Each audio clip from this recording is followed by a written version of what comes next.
Muy bien, vamos a conversar con el profesor Javier Guíñez a propósito de una obra que es muy particularmente, yo diría, clave para entender el desarrollo desde una perspectiva de la ética, el libro sobre desarrollo, libertad y liberación, que es un trabajo a partir del diálogo del pensamiento de Gustavo Gutiérrez y Amartya Sen.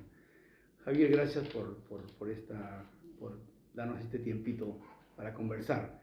Tú en el libro trabajas toda esta dimensión ética y moral de la pobreza. ¿Por qué es importante poner ese acento cuando pensamos en la problemática de la pobreza en nuestra región especialmente?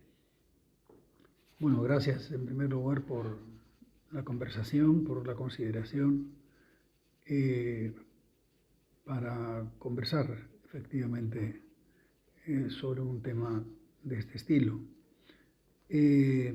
Sí, para mí cuando hablamos de la importancia de los valores en esta conversación entre el enfoque de Amartya Sen y la perspectiva de teología de la liberación de Gustavo Gutiérrez, ¿no? Estamos hablando de una manera de entender estos valores que para mí es motivadora y que, por eso lo digo también de manera casi reiterada, entiendo los valores como motivaciones para actuar.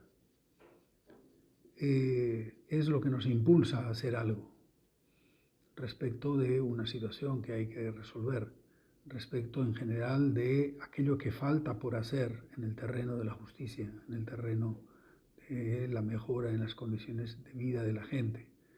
En ese sentido, los valores están asociados, ¿no?, a esa justicia, ¿no?, y a la motivación para hacer algo al respecto. Entonces, en lo que a la motivación se refiere, una cosa en la que insiste Sen y también una cosa en la que Gutiérrez trabaja, ¿no?, es que es una motivación que no depende solo de que lo que le suceda a la otra persona sea consecuencia de lo que uno le ha hecho. No es, digamos, no es ¿acaso soy guardián de mi hermano? Para acordarnos de Caín, ¿no es cierto? O sea, solo si yo le he hecho algo soy el responsable y por eso me estás preguntando al respecto. No. Desde el punto de vista de ambos autores y de muchos otros, por supuesto, en este terreno de la motivación, el punto de partida es la situación del otro, no importa las causas, en primer lugar. Es su situación de sufrimiento, su situación de debilidad, de vulnerabilidad, de fragilidad humana, etcétera, ¿no?, la que motiva a actuar. En ese sentido entran los valores. Son los que impulsan a actuar, como venía diciendo antes. Y entonces la cosa puede ocurrir que sea resultado de un factor ajeno a la propia intervención, a la propia responsabilidad en cuanto a las causas de la situación.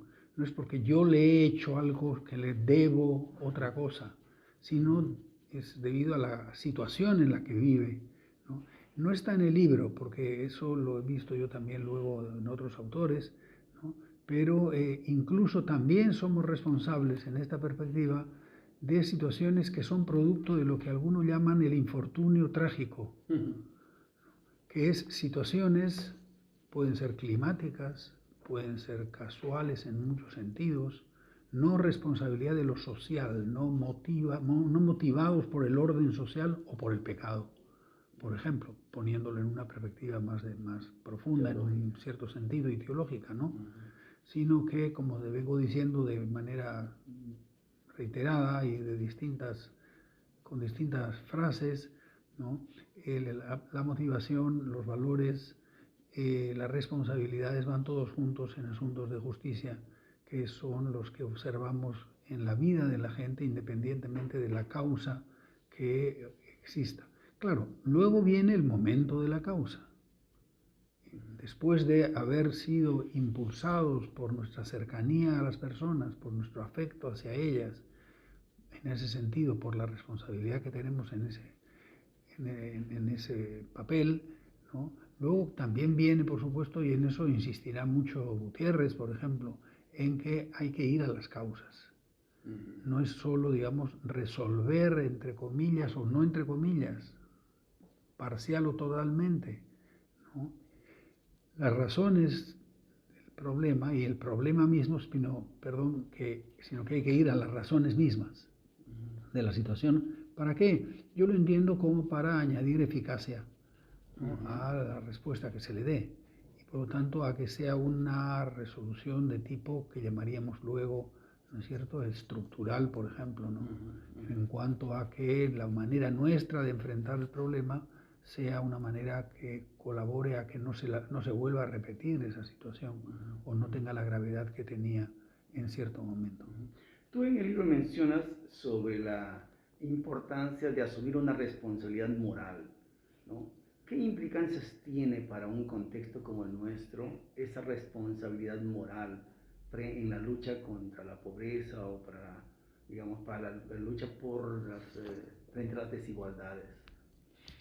Sí, es moral en el sentido al que estaba ya aludiendo y desarrollando en las palabras que anteceden a esta otra pregunta tuya, ¿no? Pero que es responsabilidad en cuanto, para mí, en cuanto que uno enfrenta el asunto por razones que no tienen que ver, como venía diciendo, con el, por ejemplo, haber sido causante de una situación. O sea, es una responsabilidad en un sentido que está marcado principalmente por la situación del otro, por la empatía con el otro, por el afecto que uno pueda tener por la otra persona, por la rebelión en las entrañas que uno pueda sentir frente a esa situación, que dependa entonces de la reacción que uno tiene ante eso. Y a eso le estoy denominando moral, porque tiene un tipo de motivación. Sí. Y que estaría vinculado con, ahora que hablas de las entrañas, Javier, con la noción original de la palabra compasión, ¿no? En el sentido teológico, sin bíblico. duda, efectivamente de eso se trata, ¿no? Compasión en el sentido de compadecerse, de compartir, ¿no?, una situación con otro, sentirla como propia, como que le duelen a uno las cosas similarmente o bastante cercanamente a cómo entendemos que le deben estar doliendo a la otra persona. En ese sentido, compasión, ¿no?, una pasión compartida o alimentada por el sentimiento de cercanía, ¿no?, con la otra persona. Otro asunto que mencionas me llamó la atención es que tú hablas de que todo esto, este trabajo se da en un contexto de, digamos, de afirmar valores, y tú dices que los valores son un territorio en disputa. ¿Por qué es un territorio en disputa el campo de los valores? Lo es porque estamos, por supuesto, con distintas culturas en cuanto a los valores, ¿no?, que hay que poner en confrontación. ¿Por qué? Porque hay valores muy asociados al individualismo, hay valores muy asociados a la indiferencia respecto del otro, ¿no?, asociados a mínimos de comportamiento que a uno le permiten evadir responsabilidades, ¿no?, a uno le permiten desentenderse de la situación de los otros. Y esos valores están en disputa con los de la compasión a la cual estábamos aludiendo hace un minuto, ¿no? Y en ese sentido sí es la pelea ideológica, la pelea de culturas, la pelea de valores, la pelea religiosas. Las peleas son en buena parte también peleas en torno a el tipo de valores que son los motivadores para la acción y que en algunos casos son diseñados para prescindir de la acción, para no asumirla como necesaria, mientras que en otros valores no hay escapatoria, hay que, digamos, agarrar las riendas en la mano, y los valores en disputa se expresan muy bien, por ejemplo, en la parábola del samaritano, ¿no? Los valores de los personajes religiosos que caminan por la ruta esa y que luego evaden su responsabilidad son valores religiosos, y son valores religiosos inconvenientes, valores religiosos fatales para el que sufre, porque el que los cumple, el que recoge mejor los valores, ¿no? Que corresponden a la fe cristiana, en este caso será justamente pues el samaritano. O sea, el que se supone que no comparte esos valores es el que actúa correctamente. Interesante. Javier, finalmente, estas ideas de Amartya Sen y Gustavo Gutiérrez, ¿por qué son importantes traerlos ahora a nuestra época y especialmente pensando en lo que estamos viviendo en nuestros países aquí en la región? Porque nos encontramos con realidades en las que, a pesar del progreso que sin duda ha habido en muchos campos de la vida en las décadas pasadas, ¿no? O en todo este periodo de independencias nacionales y de libertades conseguidas para gobernarnos a nosotros mismos, a pesar de eso, como dicen ambos, en realidad, de distintas maneras, todavía queda mucho por hacer.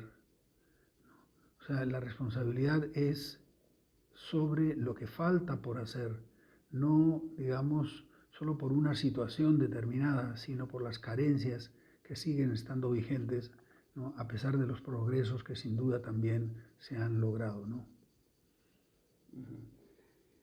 Muchas gracias, Javier, por el libro, además, que sigue siendo tan actual para nosotros y por estas contribuciones que sigues haciendo desde otro lado también para nosotros. Gracias. No hay de qué.